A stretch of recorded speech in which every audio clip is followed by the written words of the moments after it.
Nous allons construire la distribution de probabilité d'une variable aléatoire discrète dans le cadre de jeux de hasard.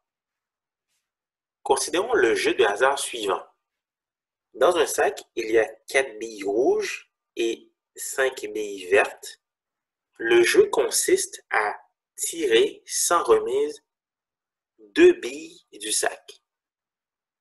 Pour participer au jeu, il faut débourser 2 $ et le prix qu'on gagne est de 5 $ si les 2 billes tirées sont vertes. Nous allons construire la distribution de probabilité de la variable aléatoire G qui correspond au gain net du joueur. Quelles sont les valeurs possibles de cette variable aléatoire? Le gain net du joueur qui gagne 5 $ est de 3 $, car le joueur a déboursé 2 $ pour gagner le 5 $. Le gain net d'un joueur qui ne gagne pas est une perte nette de 2 $, donc moins 2 $. Quelles sont les probabilités associées à ces deux valeurs? Pour trouver ces probabilités, il suffit de construire un arbre de probabilités. Au premier tirage, on a deux résultats possibles, obtenir une bille verte ou obtenir une bille rouge. Au deuxième tirage, on a deux résultats possibles, sachant qu'on a obtenu une bille verte. Donc, on va soit obtenir encore une fois une bille verte ou obtenir une bille rouge. De la même façon, si on a obtenu une bille rouge, il y a deux possibilités au deuxième tirage, obtenir une bille verte ou une bille rouge. Étant donné que l'expérience est sans remise, donc pour obtenir une bille verte au premier tirage, il y a 5 chances sur 9 possibilités. Pour obtenir une bille rouge, il y a 4 possibilités sur 9. Si on a obtenu une bille verte, il reste 4 billes vertes sur 8 billes totales et il y a encore 4 billes rouges sur 8 billes au total.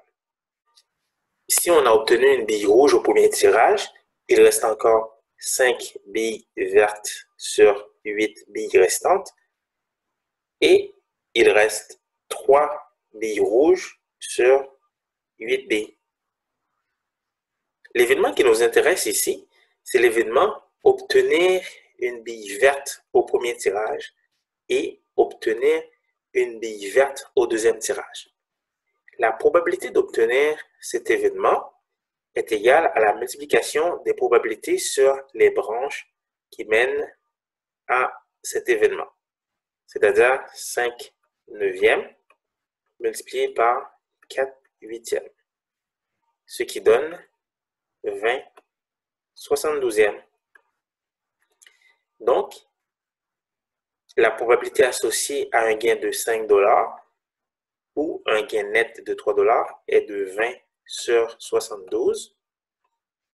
Il reste une probabilité de 52 sur 72 pour la valeur moins 2 $. Nous venons donc de construire le tableau de distribution associé à ce problème. Nous pouvons utiliser le tableau de distribution obtenu pour calculer le gain net espéré du joueur. Nous pouvons noter ce gain E de G et ce gain correspond au gain moyen espéré par le joueur. Pour le calculer, on utilise la même formule que la moyenne.